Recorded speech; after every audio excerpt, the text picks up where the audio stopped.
Hello everyone, and thank you for joining me today. Today I'm going to be reviewing the IcyBreeze air conditioning cooler. So I'm sitting in my 95 Chevy K1500. Love this truck, but big problem with it is that the AC doesn't work.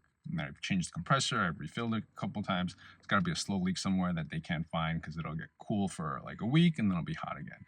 So I really wish I could drive this truck more, but it really just is unbearably hot in the summer. And so oftentimes during the hotter months, the truck just sits here. But I've looked at some of these, these coolers that you've seen on TikTok or YouTube, the homemade ones, things like that. And I was always skeptical. I did a little research on it. Didn't seem like it would be too effective. One big problem with the ones you make yourself, which is basically just a cooler with ice in it, with a fan. It's the ice is obviously cooling down the air, and then you're blowing that out. But the problem with that is a big part of the cooling properties come from evaporation. The same way how your body cools itself down by sweating and then evaporating the sweat.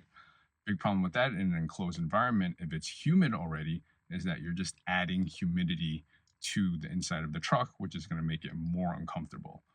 And so I kind of stayed away from that. What I read was that it's actually decently effective in a small enclosed space like this truck cabin would be if it's not humid already.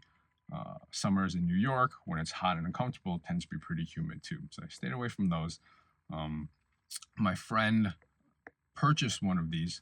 So luckily he was kind enough to let me borrow it to test it out to see if it would help the situation in my truck on this hot summer day. And if it is, it might be something that I consider purchasing. So I'll show you the inside of this soon, and I'll show you why it's better than the homemade ones.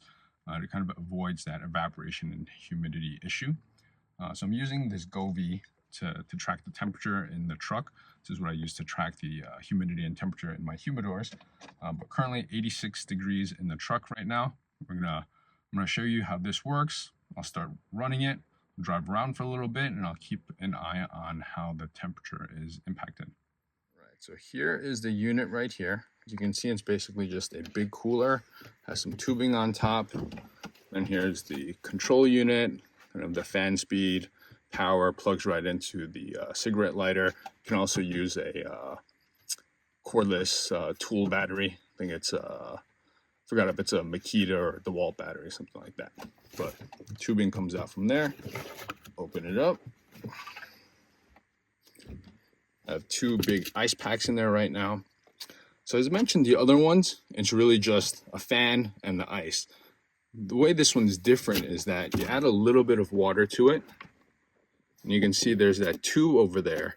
And so the tube circulates the ice cold water into this kind of coil with cooling fins on it, similar to the back of a refrigerator. And then the fan blows over that. So you're not getting the evaporation, you're not getting the humidity that's being introduced to the car. It's just cooling this coil here, fan goes over it, air as it goes over the coil cools down a little bit, and the air that comes out should be cooler.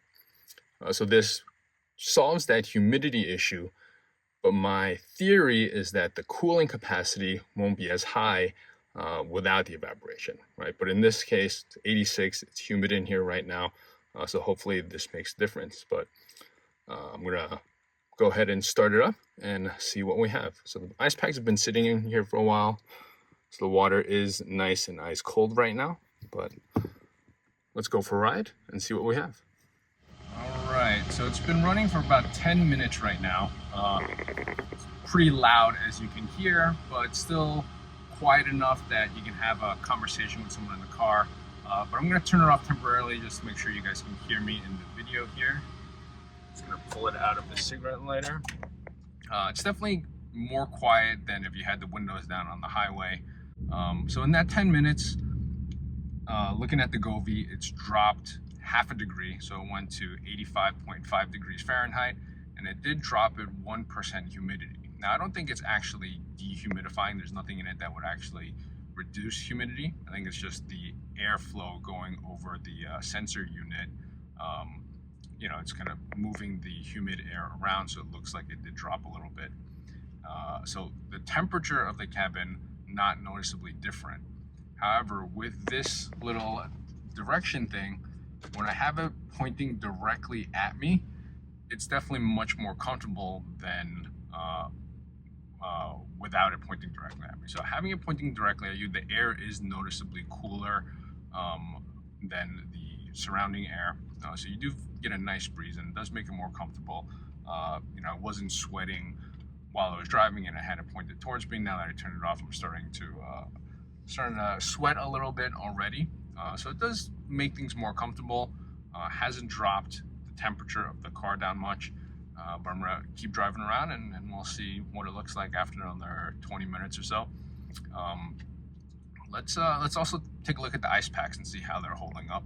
Because even if it works well, if it's only going to work for 30-40 minutes before the ice is completely melted, then that's not really worth the trouble of setting the unit up each time either. So let's take a look at the ice packs. All right, so as expected, the one on the top is still frozen solid because it's not sitting in the water. So you don't need too much water. There's a fill line just enough for the water to circulate.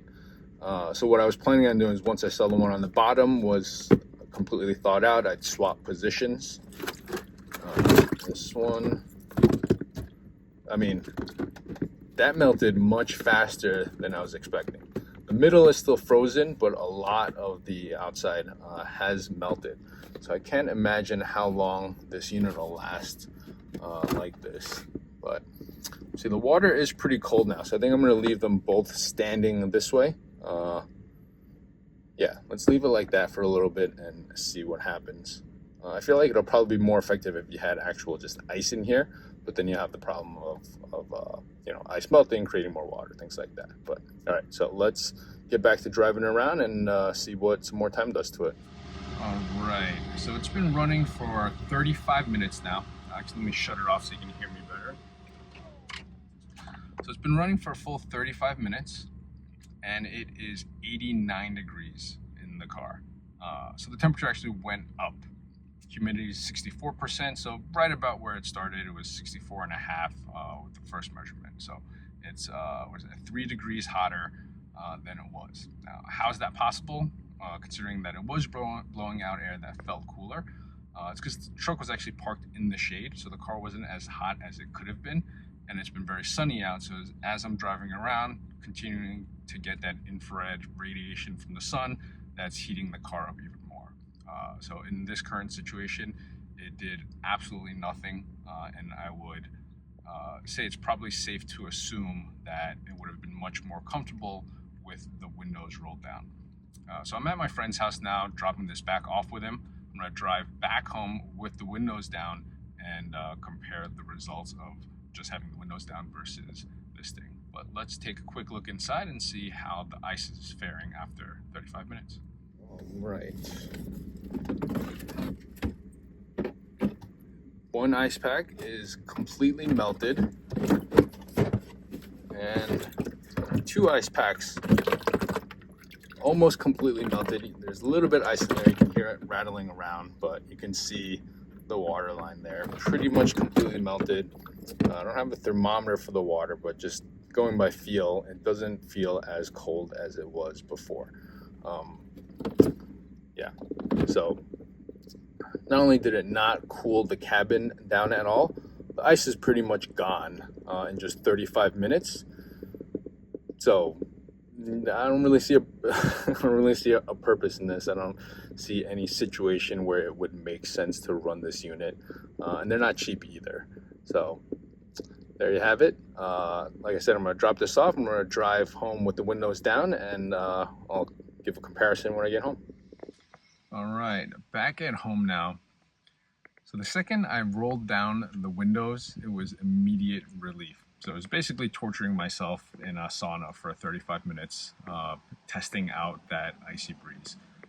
Right now, back home, drove back. There's some highway, some local with the windows down, and the temperature now is 84.9 degrees and 57.9% humidity. So it's the lowest temperature and the lowest humidity it's been since getting in the car. It was actually a pretty pleasant ride, very comfortable, breeze coming in. And it's not even super hot out today. It's just a little under 80 degrees outside. So imagine if the car was parked not in the shade, and it started out at like 95 or 100 degrees, or it was 90 degrees outside, the thing would have done absolutely nothing. Didn't make the ride more comfortable, as evidenced by the fact coming back with windows down. It was worse off, right? We would have been better off just driving with the windows down. So there you have it. Would love to hear it in the comments below if you've tried something like this, if your experience has been better, if you have any tips or advice to make it work better. But based on my experience following the directions it came with, didn't do anything. But thanks for watching.